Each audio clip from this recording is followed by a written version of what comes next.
So what has open adoption looked like? What is open adoption? Well, this is my story with open adoption.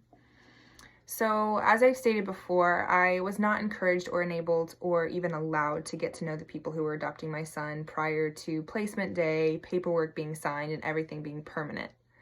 I was told in very minimal, non-expansive language that the procedure, the set in stone plan that this specific adoption agency used as a format was that I would be having monitored, mediated contact with the adoptive couple for a period of time that was not solidified, could shift. It could be a short amount of time that we use mediation, or it could be a longer amount of time. It fully depended on everyone's comfort level, right? Everyone's. So ultimately, going into that, being a people pleaser, being the type of person that always just submitted to make sure that I did not cause any problems. I was never the thing to blame. Therefore, I couldn't be cut off, or, the way I'd operated in my household growing up, everything that allowed them to get my son was exactly the same way I was going to continue to behave. I was never going to be what ruffled feathers or did anything to prevent myself from getting that open contact. I did not realize it would be something I would need to earn. I'd never been told the adoptive couples will have all the power. Once legal rights are signed away, you have no say. Open adoption is not a legally binding contract. They can cut you off or choose not to open it immediately. The moment papers are signed, they don't have to follow through with any of the promises they've made, any of the insinuations they've made, nothing. They do not have to remain open. That was not something that was conveyed to myself, and definitely not even to my mom.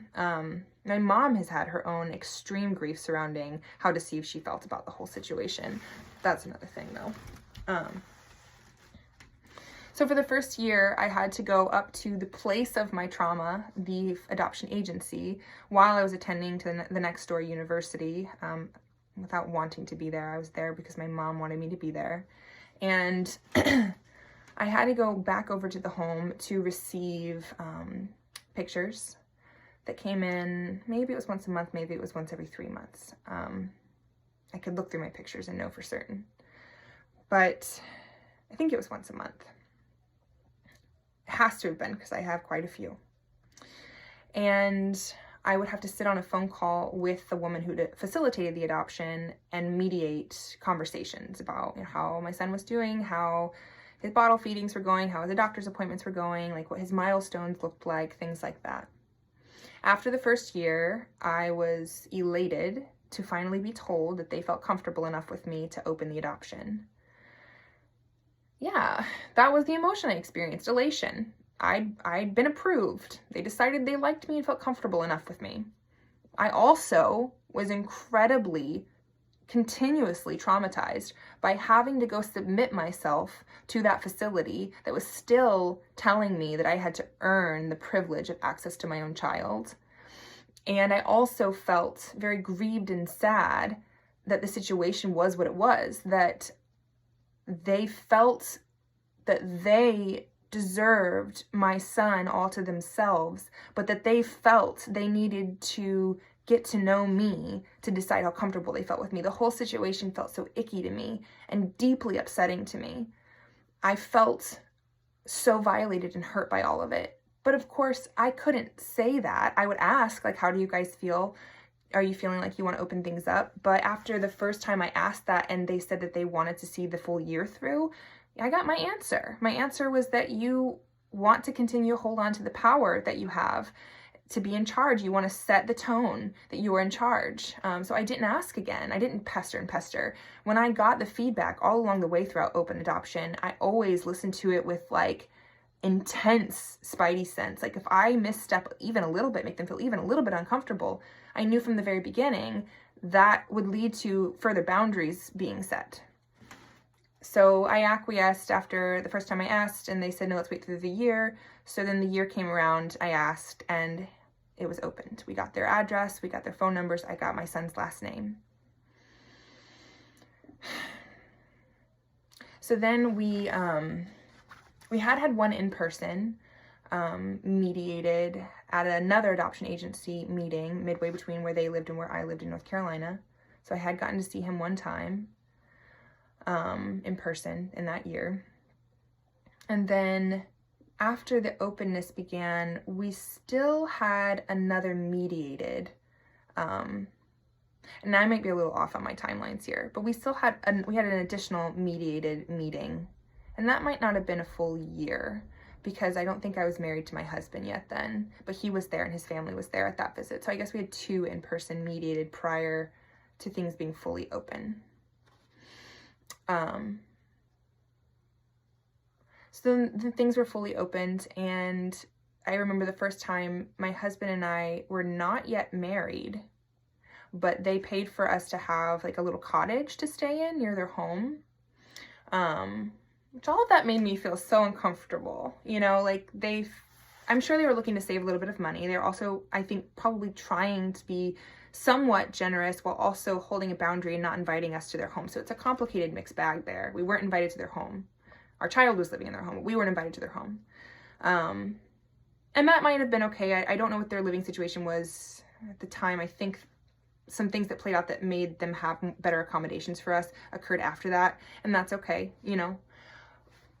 It also made me feel strange, like they were like, oh, well, you're not even married, but we already know what you guys have done, so you can sleep in the same room together. It was a complicated thing because it would have been challenging for us to afford to pay for 2 separate rooms on our own. Maybe it felt better that they went ahead and were like, we're not judging you. I don't know what they were trying to convey, and it's completely okay. I just want to say it was uncomfortable, but that's okay.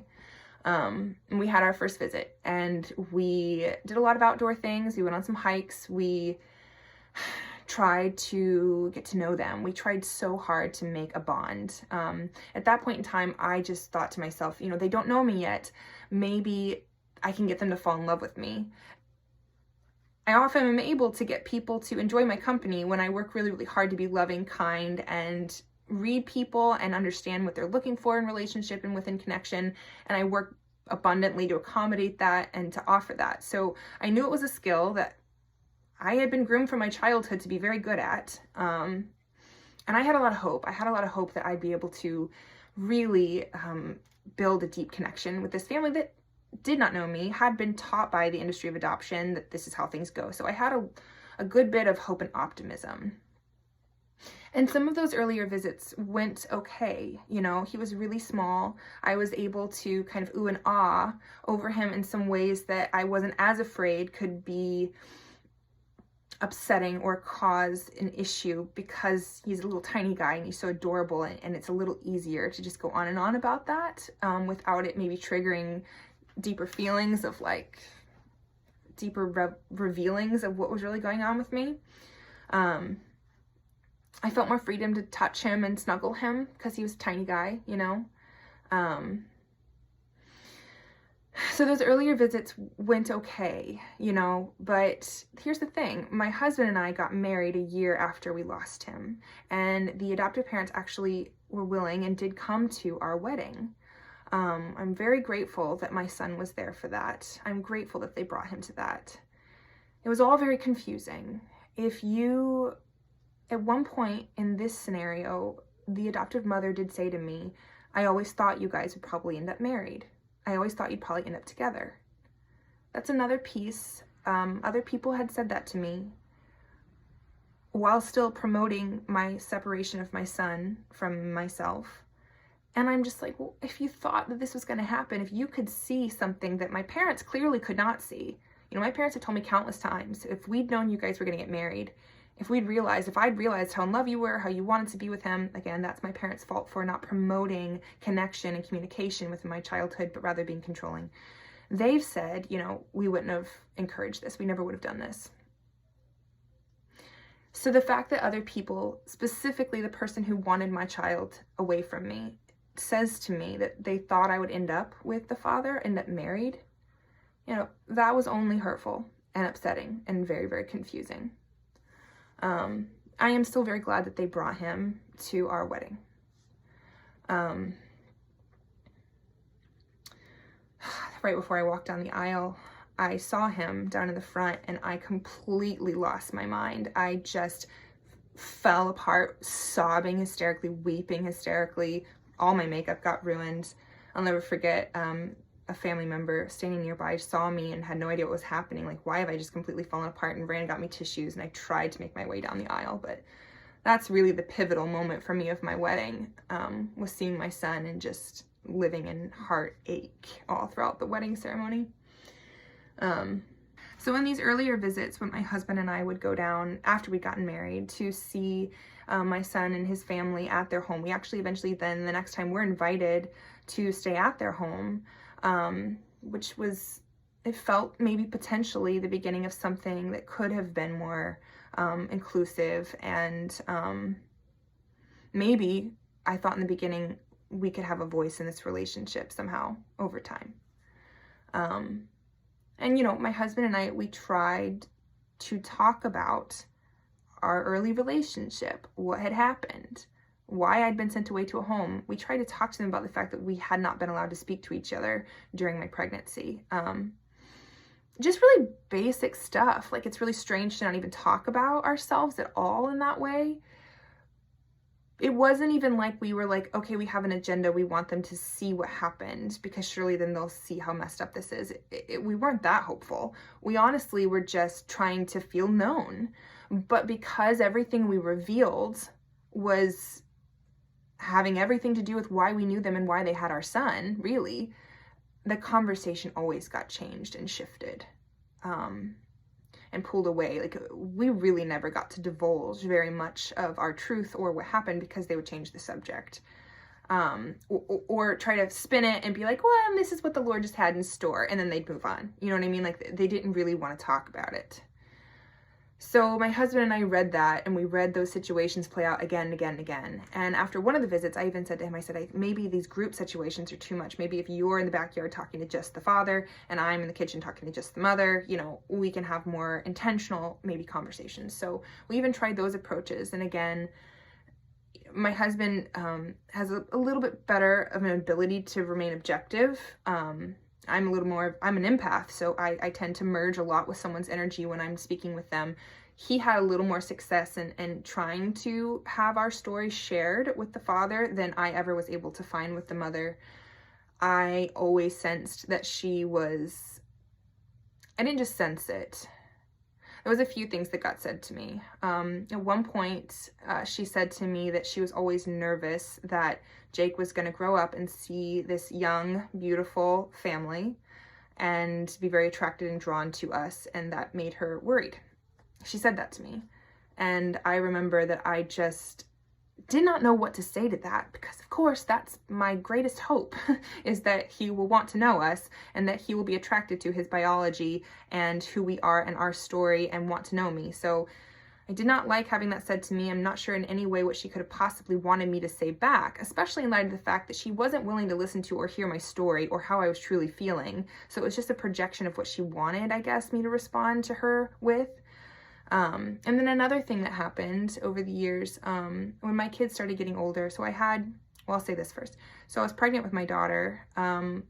Within 2 years, I got pregnant with her 3 months after we got married. So about 1 year and 3 months after Jake had been born. So we're going down to visit the family, and their older adopted son, so they'd adopted one son prior to my son. So the older adoptive son sees my belly, right? And we're out hiking one day, and he says to me, or to his mom, he says, do we get to adopt that baby next? Is that going to be my new baby sister?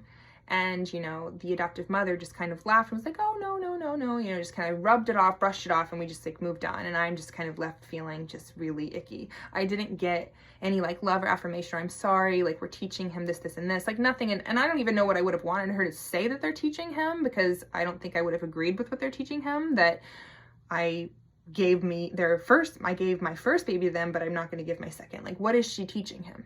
I don't know. But I definitely didn't get any type of communication surrounding what happened there. It just was brushed off.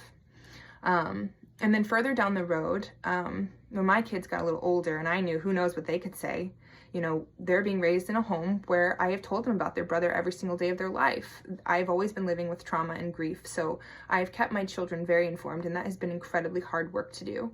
But I've worked very, very hard because I've always wanted their older brother to be in their heart and on their mind, and someone that they know is their family, someone who is meant to be with us. And there is this extreme longing that exists and is palpable in our home at all times. And so I always want them to understand in every way I can help them to, like, what that grief that they feel at all times is.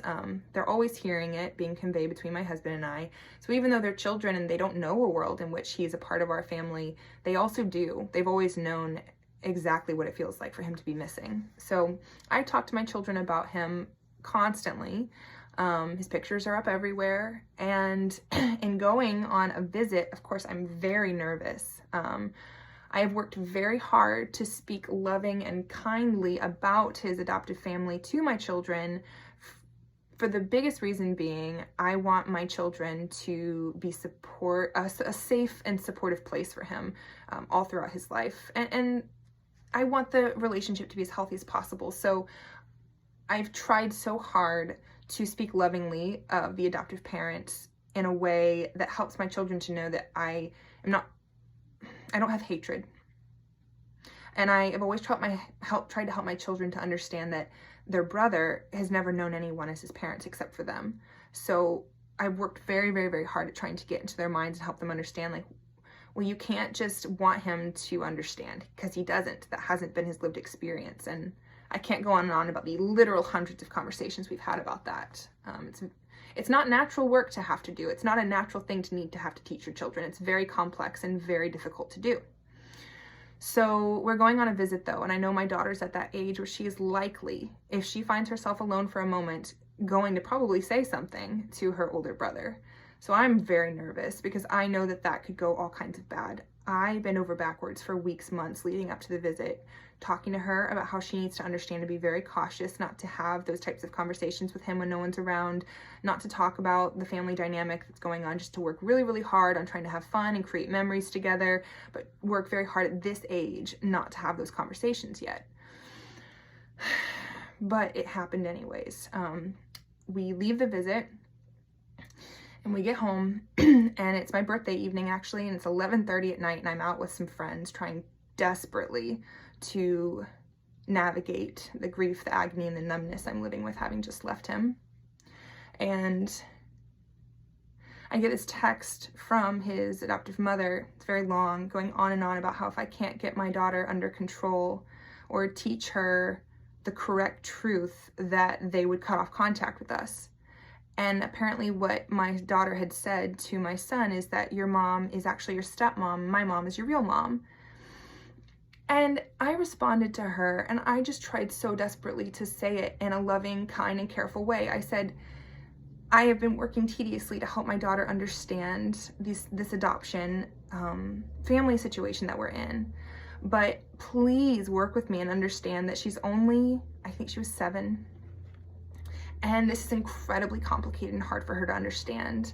I said, I never even use the word stepmom ever. I would never, that isn't even a word I would think to use, but she does understand what stepmothers are because she has a lot of friends who are divorced and whose parents have remarried. So that makes some sense in her brain. She hadn't even said that to me, so I didn't know. And I told her, I said, I'd had all these conversations with her. I'd worked so hard to try to prevent that from happening. I understand that that could be very upsetting to Jake, to be confused and hear that feedback. And then I reminded her what happened with her older son and how he had said that to me when I was pregnant about would they be getting my next baby. And I'd said, and you just kind of laughed it off and just swept it under the rug because it was such an uncomfortable thing. And I said, I am struggling right now that you are upset with me and angry at me and threatening to cut off contact based on something my 7-year-old said. And you're not being gracious with me the way that I was with you. And I don't know what to do with this. I'm very hurt and I'm very scared. And all I can do is ask you to please continue to trust that we have always obeyed your rules and been very careful. And I will continue to work to help my daughter understand what language to use and to not have these kinds of conversations with her brother. I never got any assurance from her that she was sorry for the way she'd spoken to me or that she was grateful for the way I responded. Nothing. It was just a very unkind interaction. another story. I guess I'm just going to go on and on here. I don't know how long this video is going to be, but this video is, again, more than anything for my son if he wants this information. And if anyone's gleaning anything from it and learning anything, then that's wonderful. So another thing that happened earlier on when my kids, around the same time, maybe a year prior, I think my daughter might have been 6, maybe she was 8 when that occurred, I'm not sure, but it was probably a year prior to that incident.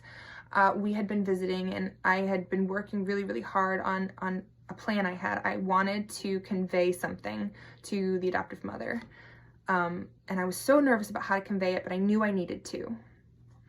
So I needed to tell her that my children are old enough that they refer to their brother as their brother. And so on this visit, they may say that. They may say something to the effect that implies that he's their brother. And I just don't want that to catch you off guard. And I think I was hoping maybe it could lead to a conversation. I had no idea what could occur because I hadn't been able to cultivate conversation. Any attempts to speak anything that was true from my point of view had never been leaned into or really permitted to flourish or grow or turn into a real conversation. So I had asked if we could go on a little walk. So we went on a little walk, and I let her know, I just want to let you know that this is something that's occurring in our home, and my children do refer to him as their brother, and I just wanted you to know that, hear it from me before it just caught you off guard. I was really trying to be careful and loving. And she said in response to me, well, I guess that's okay because we're all brothers and sisters in the Lord. And so that was my feedback.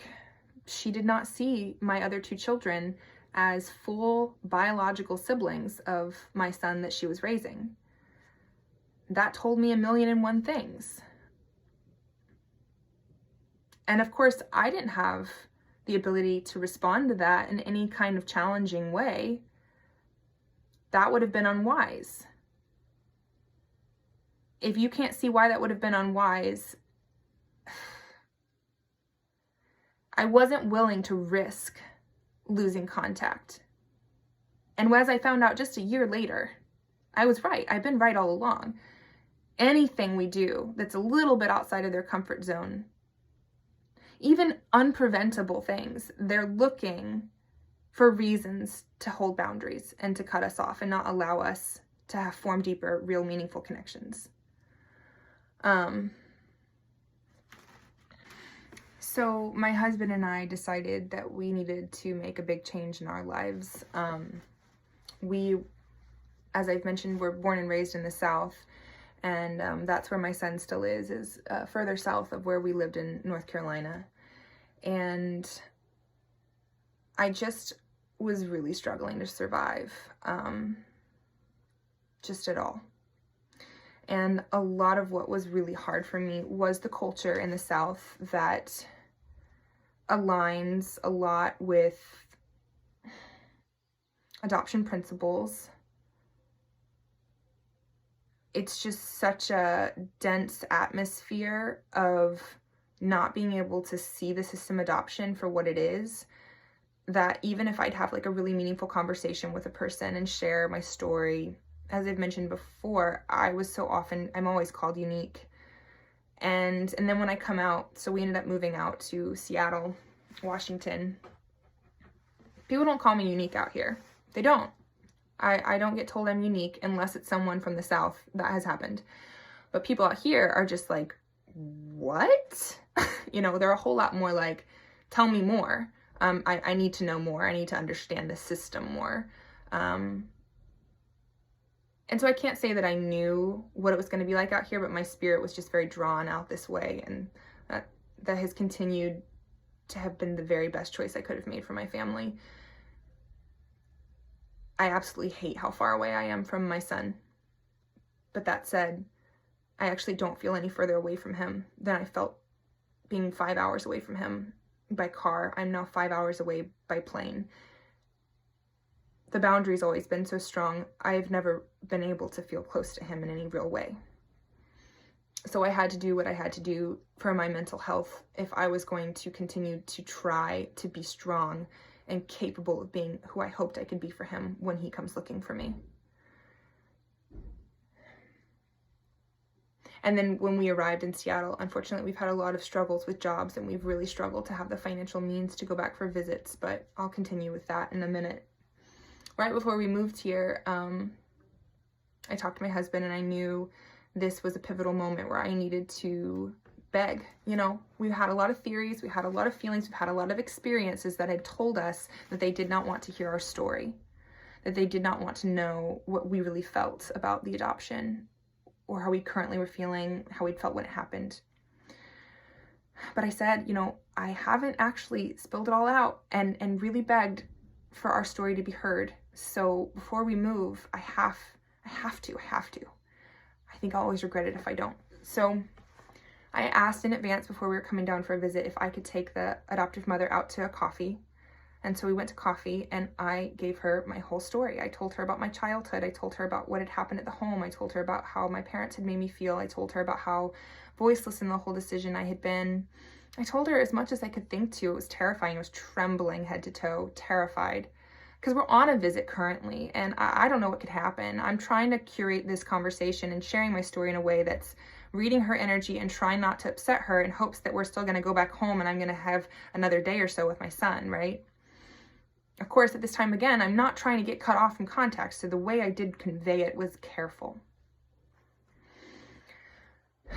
So I share this story with her, and she puts her hand over on my arm after I just relayed all of this. If you're following me and you've read or you've listened to me share about my upbringing, about becoming pregnant, about being sent away, about being cast out by my parents, about being controlled, about living in prison, about the pain, the grief, the agony, about everything. And she puts her hand on my arm and she said, I hope it brings you comfort to know that he is exactly where God intended him to be. And again, there was my answer. This is the dead end. They don't want conversation. They want to tell me where my boundaries are, using their deity to control my ability to respond. God has placed him right where he was intended to be. They have told me over the years that they are overjoyed about the fact that some paperwork came through just in time. There were a couple of hurdles that I did not ask details about because I honestly don't want to hear them. Details about how the adoption, maybe there was going to be some snags regarding some timing, and everything just kind of like came together regarding the legality of it at the perfect timing for them. And I think they want me to celebrate that with them. It's only ever been brought up once to my recollection. But she now then had the information to know that I was sitting on the other end begging God and praying and praying and praying that my parents would not do this to me, that I would figure out a solution to be able to keep him, that this wouldn't happen. That's what I'm praying on the other end. They're praying that it would happen to me on the other end. So she has that information. That is what she's now working with. So then we moved, and because of some job losses and some extreme financial duress, we weren't able to visit for, I think it was almost 2 whole years. And then only, let's see, I think we went back for a Christmas visit with my husband's family and gave them this long period of time. We were going to be there, anything in there that works for you guys. We always tried to say, whatever works for you guys, we will be the flexible ones. I do want to mention too, that they did come up to visit us at our home in North Carolina more than one time. And I did appreciate that they did do that. So my husband and I went and visited with our kids, and my son, I had to have been 10, 11, maybe 12. It's hard to, without a timeline right in front of my face, recall the ages everyone was. But my kids and him, they just clicked and bonded and connected so much. I guess that was the visit where my daughter said the stepmother thing.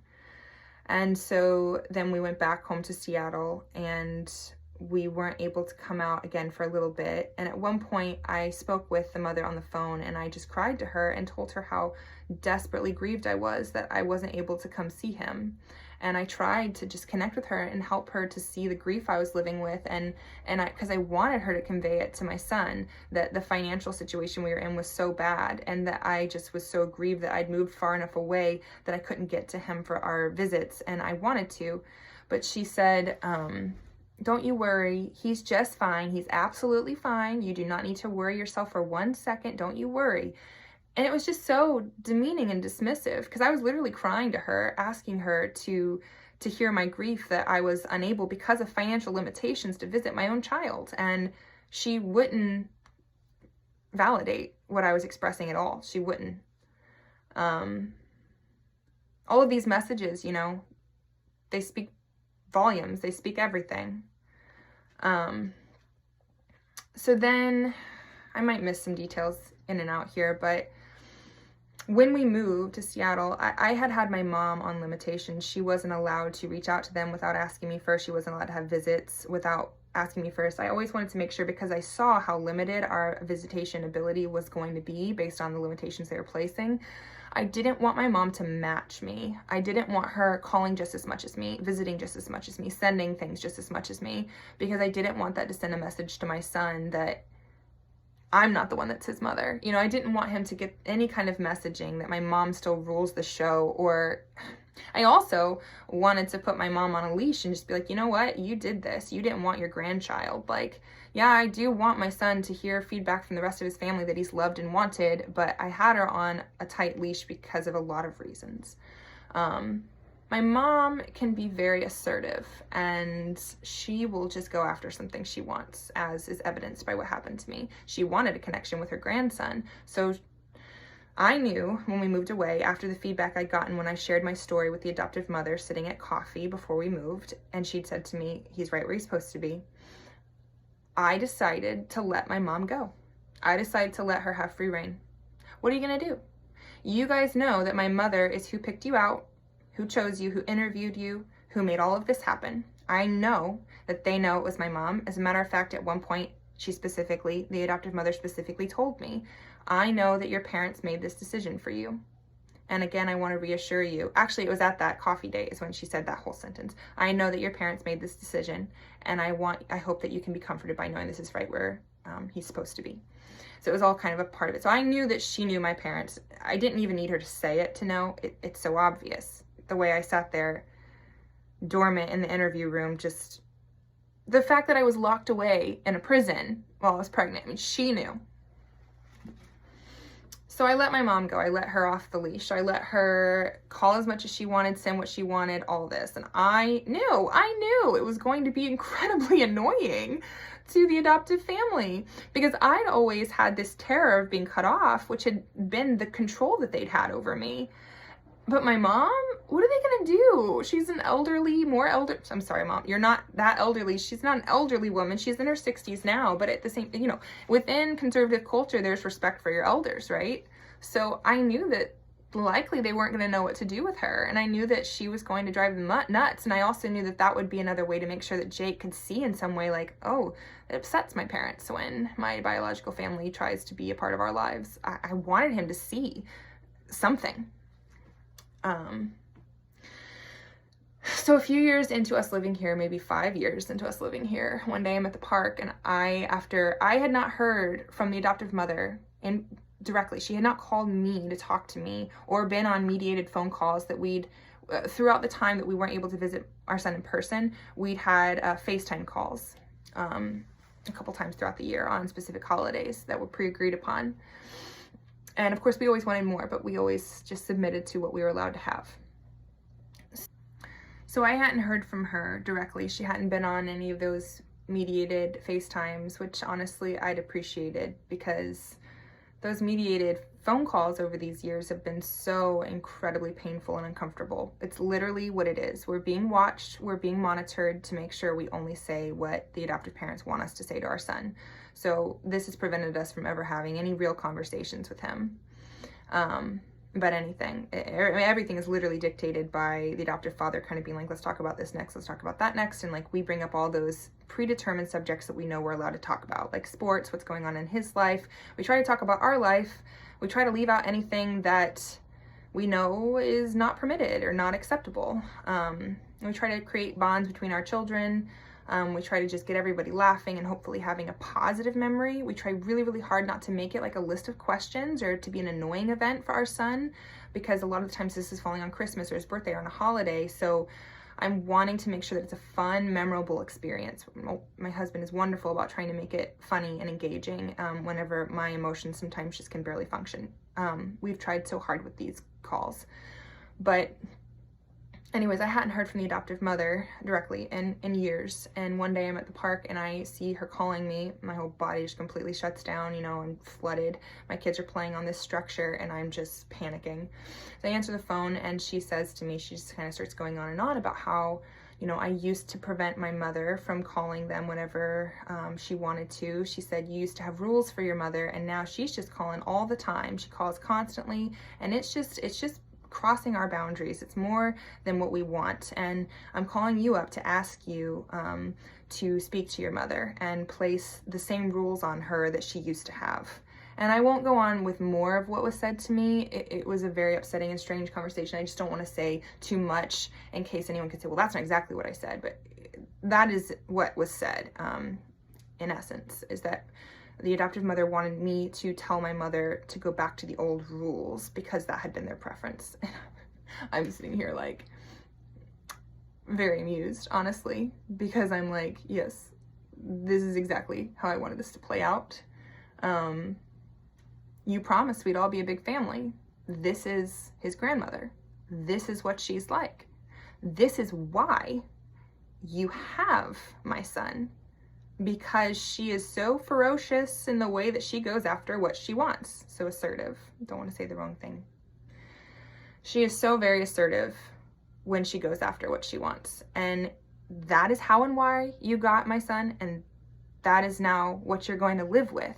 And the fact that you think the person that you have under your thumb and will cut me off from my son if I do anything you don't like, you think that I am going to rein her in for your comfort levels, for your benefit? Just no. Why would I do that? No. So I let my mom keep calling and talking. And anyway, so I actually got off the phone real quick with her that day. Sorry, to conclude how that story played out. I was kind, polite. I said, yeah, the way that I'm conveying my emotions right now, I have never conveyed any of my emotions like this to them up until our most recent phone call. But at that point in time, I was very cautious and careful. And I said, I'm gonna let you go for now. I would really like to talk to my husband and just mull this over and get back to you. I don't want to just like react and give you an immediate response, but if you'll let me have a day, I'd really appreciate that. She was like, sure, take a day, call me back. So I go home and talk to my husband about this, and I have to be very, very careful because I am happy that this is going the way I wanted it to go, but I don't want it to harm my ability to have ongoing contact. At the same time, I knew that it likely would, unless I did what they wanted. So ultimately what I did, I called her back the next day and I said, my feelings are that you need to have this conversation with my mother, that this conversation is between you and her. As you recall, this adoption was formed between you and my mother, you guys and my mother. The agreements, the understandings of how this would play out were formed by you guys. I was a very young, uninformed teenager being told what to do by my parents, and I did not envision what this relationship would look like. I was uninformed. But my mom was informed. She was the one having these conversations about what openness would look like. And to her understanding, what I've always heard her say is that she believed and thought she would still get to be grandmother. She would just change her grandmother name to encompass her name as well, Nana D, so that it's like, room for everyone to have a name. But she just thought, I'll still get to be grandmother. My grandson will just live where he lives, not with my daughter. And I said, so her misunderstanding of that is something I don't feel that I have the ability to help her understand. That is something that I need you to help her understand, what your expectations of the adoption and what your expectations of our family are. That's something I think that you need to convey to her, because I don't understand what those expectations are. She did not like that response. I thought deeply about that response, and I knew that was a perfect way to handle that. She did not like that response because there was really no way to blame me for saying that. But what she said was, "How dare you? What you're implying is that you're not happy about this adoption. And how dare you say something like that to me? That's something you say to a therapist, but you never say something like that to me. How dare you put that on me and make me feel this way?" And I won't continue to say the things that she said because, again, I don't want to misquote, but those are direct quotes for certain things that were said to me. And I just said, well, I can't agree that I should not say what I said to you because I don't understand how we can possibly have any type of real relationship if I'm not even able to say the most simple basic facts out loud to you. How are we supposed to have a relationship when I'm not allowed to speak what needs to be spoken? And ultimately, she just got very frustrated with me and got off the phone very quickly. No resolve. And then I did not hear from her again. I haven't spoken to her again. She walked by a camera once whenever we were FaceTiming our son at one of either his birthday or Christmas, kind of waved, but I have not spoken with her again since that phone call, until the most recent, what played out. So, oh, that's not true. I saw her in person after that. That's right. I haven't spoken with her on phone calls, but I did see her at one other visit. So this was a handful of years ago when my son was probably 11, maybe. And the previous visit we'd had in person, I'd had to go without my husband. He couldn't afford to come. And we had gone to a trampoline park. That's what they had said they wanted to do. That's what they said that Jake wanted to do. So we met at a trampoline park. That was the first time my older sister, Jenny, had been able to come on a visit and see him. And that was really, really hard. It was just incredibly hard. It's very hard to try to have a visit that you desperately want to be about cultivating connection and relationship. And it's at a bouncy house, like an indoor trampoline park where, my son is just like, distracted, running around, trying to have fun, trying to play. I'm not really sure. I do know why these environments are chosen. I'm quite sure why. But I really can't understand how someone justifies forcing these limited visitations that we're permitted to have to atmospheres like this. Another one was at Chuck E. Cheese. We went to Chuck E. Cheese all together, and that's how that visit went. Again, those were our decisions. They told us every time that that's what our son wanted.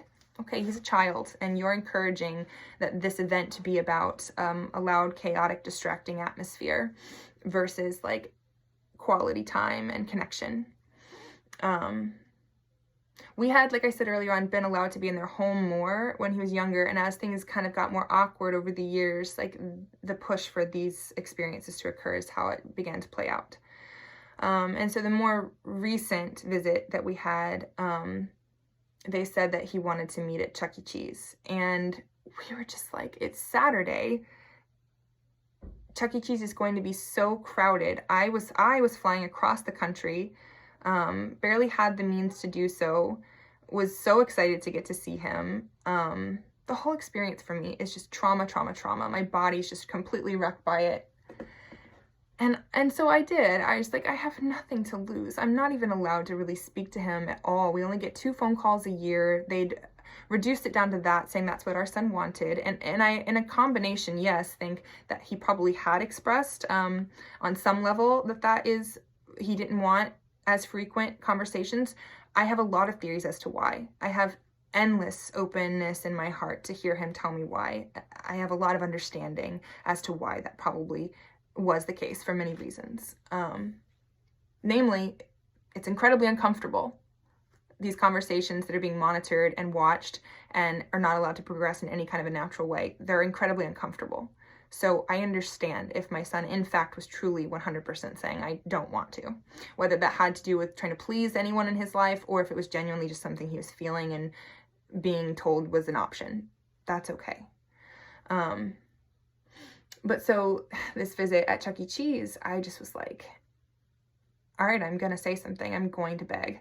I said, can we at the very least also meet up at a park afterwards so we can have some quiet time and some space? And the adoptive mother, more than anyone else, was just like, this is what my son wants. This isn't about what you guys want. This isn't about your preferences. This is what he wants. This is what makes him feel happy and comfortable. And he doesn't get to go to places like this very often, so we're trying to make this a fun and special day. So you need to stop being fixated on yourself and what you want and allow this to be about him. And, you know, that was just like, I think that's ridiculous. I think you can go to Chuck E. Cheese or trampoline park any day, but when your biological family's coming into town and you hardly ever get to see them, why don't we play games together at the park, you know? Or, I mean, I was a ball of energy ready to come up with any kind of ideas and just be like, I've got ideas, let's do this, let's do that. But I just said, you know, meeting up at a really, really loud atmosphere. So we get to the place. It is jam-packed. It's so busy. We couldn't even hardly find. We found this one little tiny booth. We were all crammed in. And then, you know, my son is being given, like, it's a special day. So he's being given the privilege to run around Chuck E. Cheese playing all these games. Like, he in no way understands how to engage with us in this atmosphere. And, you know, I'm going over and trying to, like, be fun and, like, be a part of all that's happening. It's just torture. And I believe fully that anyone can understand that that was a torturous atmosphere. It was very discouraging of connection. It was very discouraging of the ability to even communicate at all. I don't need to explain that. So we do end up going to a park afterwards and just trying really, really hard to make it fun, playing tag and games and just like exuding every amount of energy I have to try to make this a positive and loving and good memory for my son. And my sister Jenny, she just was my champion that day and just brought all of her fun. You know, she's so good with kids. She's great with kids, always has been. She's kind of like a kid at heart. And she made the day beautiful. Anyways, that was the last time I saw my son in person. So the years have just continued to trudge by. It's just been a game of survival.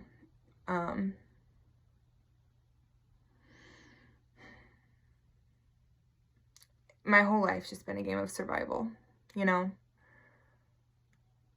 There isn't a moment of a day that I'm not thinking about my son. There isn't an experience I'm having that I'm not wondering how different it would feel if he were here. My body, my spirit have just been activated and broken since I lost him.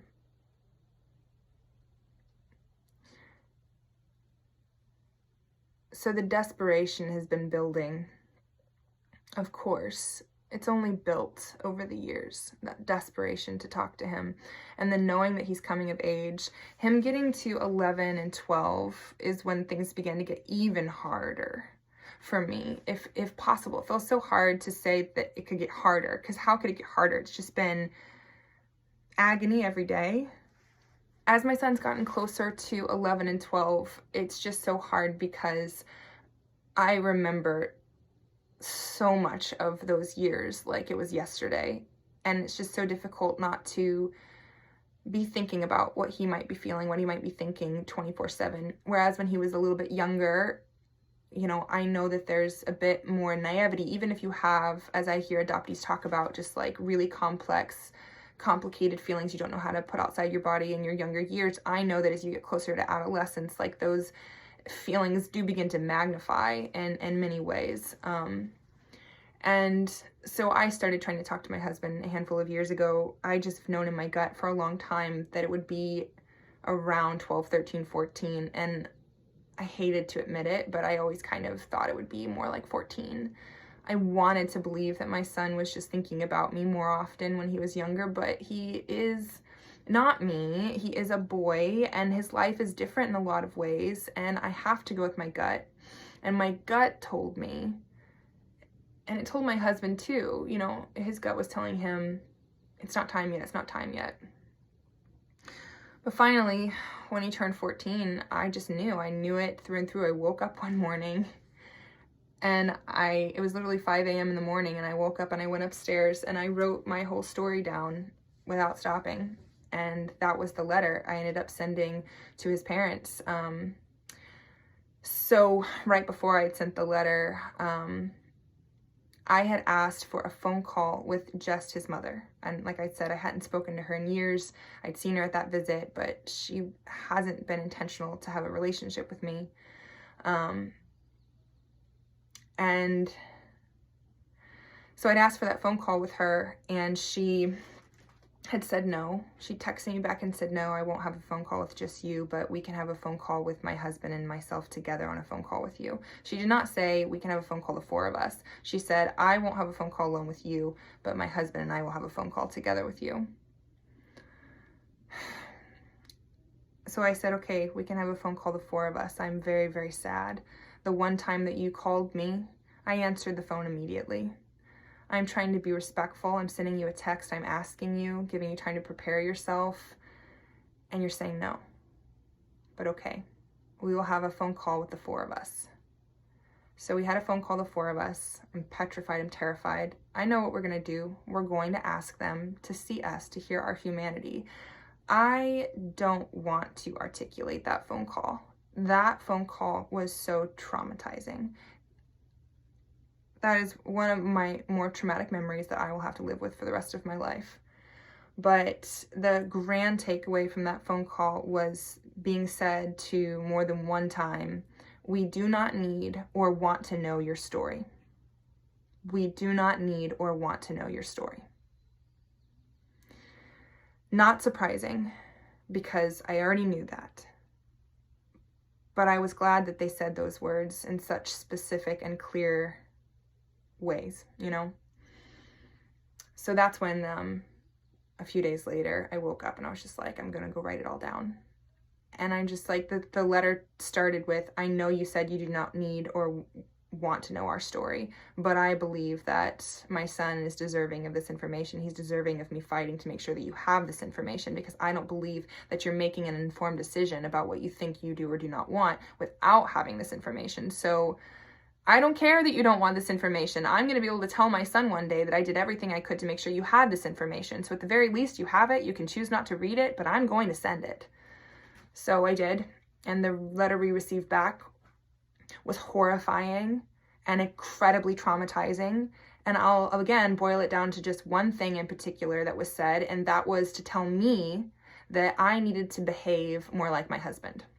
Now, I've always been the one that has pushed more and been more vocal, and my husband has been a lot more submissive, because he has numbed out a lot more than me, and he's been a lot more afraid than, I mean, even I, though, have been so careful and diligent to be so meticulous, but it's always been a very hard thing between the two of us. I mean, we are trauma bonded, our relationship is complicated and not something I'm going to share a lot about on this, but, yeah, bottom line, the adoptive father said to me, behave more like your husband, and used some language that was very, like, religiously patriarchal, like a woman should be following her husband's lead, you know?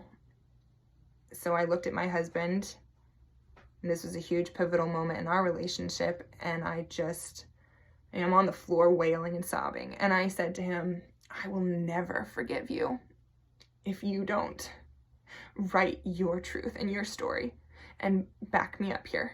For our son's sake, I will never forgive you if you don't find the gumption to finally stand up and speak your truth.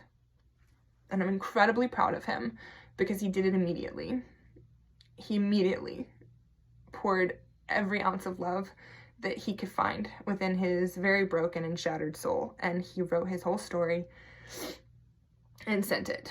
And then the response to him was just vile. It was vile, the response that he received to his vulnerability and his profession of love for our son and for our family. And we have all of those letters now, the one that I sent, the one that Nathan sent, and the response letters that we received in return. And those belong to our son, and he will receive them when he wants them. But we were cut off at the end of that final letter. We weren't cut off from my letter. We were cut off after my husband sent his letter.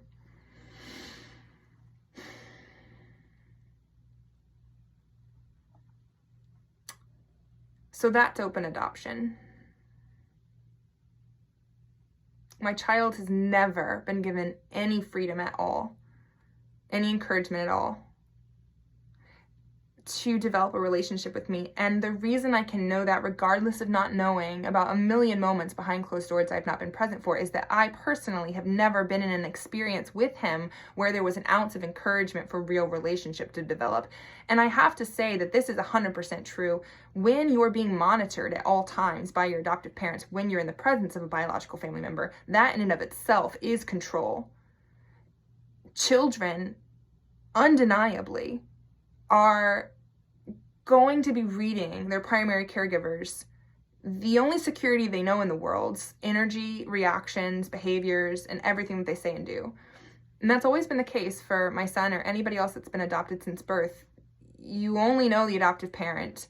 And so their energy, the things that they hear you say about the biological family or don't say, whatever, has influenced and shaped their thinking about their biology, their inner biology, and their biological relatives since their earliest memories. So when I've not been given even one opportunity to ever be alone with him, I know factually he's been influenced. Regardless of what that influence has been, he has been influenced. There's just no way to deny that. I can't understand. It has been denied.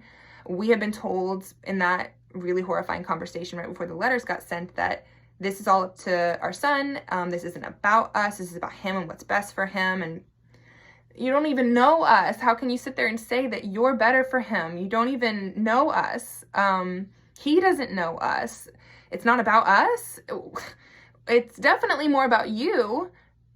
I'm not talking about trying to make visitation or conversation or communication about us. We were said to us, a teenage boy doesn't want to be nitpicked with a thousand questions. He doesn't just want to be pestered with questions. And I'm just like, I don't just want to be pestering him with questions. I want a real relationship. And it's so incredibly brutal and hurtful to say that those conversations where my stomach's in a knot and our whole body, we're all sitting there on the couches on these FaceTime calls we've had over the years. We're all sweating and just desperate. We prepare for them for hours in advance. My entire week is ruined after them because I'm just a wreck.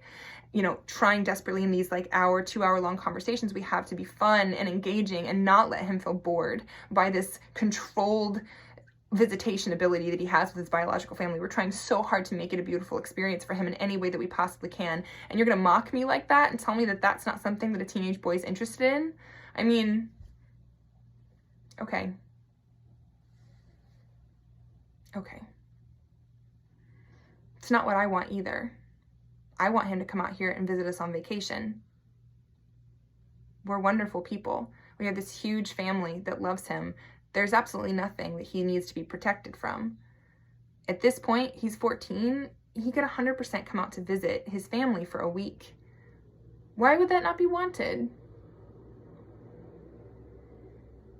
I don't want to just have these FaceTime calls with him where I drill him with awkward questions while he's being watched for an hour.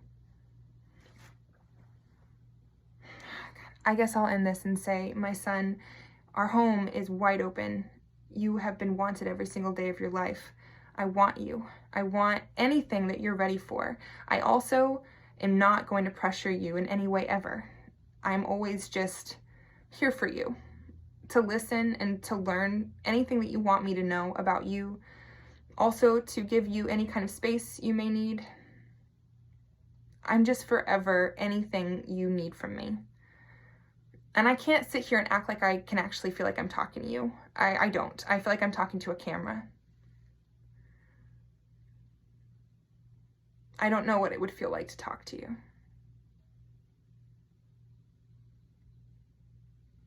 But I love you more than anything.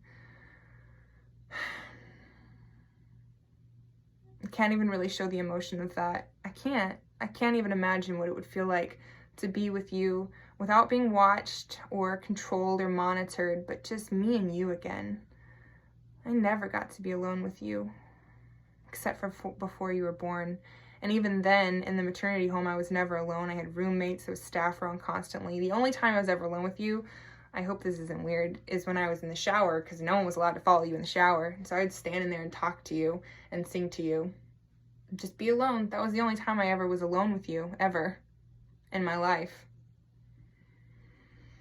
Okay, I'm gonna end this video.